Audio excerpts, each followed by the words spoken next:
అరగదీసిన గంధపు చెక్క పరిమళాన్ని కోల్పోదు. ఎన్ని కష్టాలెదురైనా ధీరుడు ఆత్మవిశ్వాసం కోల్పోడు.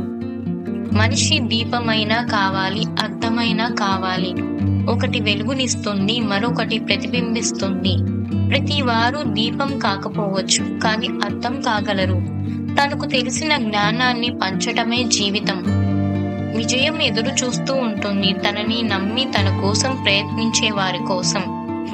నువ్వు పోగొట్టుకున్న ప్రతి రూపాయి సంపాదించుకునేందుకు అనుభవ పాఠంగా ఉపయోగపడాలి, కానీ 1000 పోగొట్టుకునే వ్యసనంగా మారకూడదు.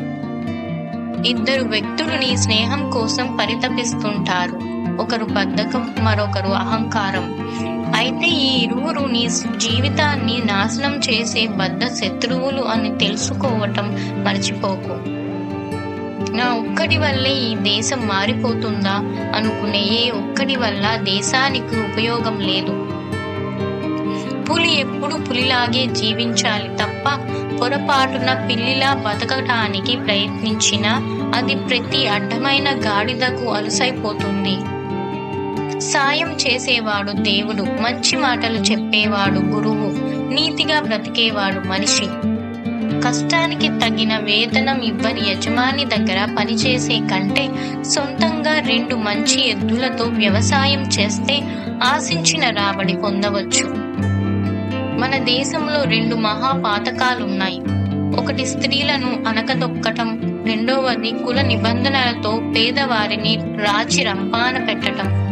10 మందికి మేలు చేసేవాడివే నువ్వు అయితే నీ వెనుక ఎప్పుడూ 100 మంది ఉంటారు.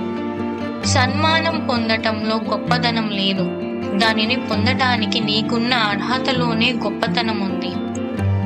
గెలిచినప్పుడు గంట పొగడ్తం కన్నా ఓడినప్పుడు ఇచ్చే క్షణం ఓదార్పు ఎంతో ఉపశమనాన్నిస్తుంది.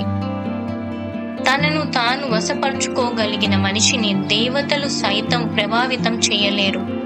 అతని విజయాలను వారు అపజయాలుగా మార్చలేరు. దేవుడు మన చేతి వేళ్ల మధ్య కాలి ఎందుకు ఉంచాడో తెలుసా?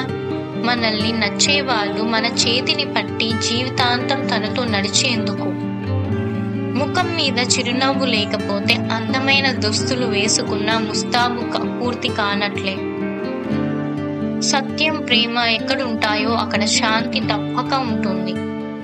పేదరికం ఉన్నంత వరకు నిజమైన స్వాతంత్ర్యం ఉండదు. కోపంతో ఏది మొదలైనా అది చివరకు తలదించుకునేలా చేస్తుంది.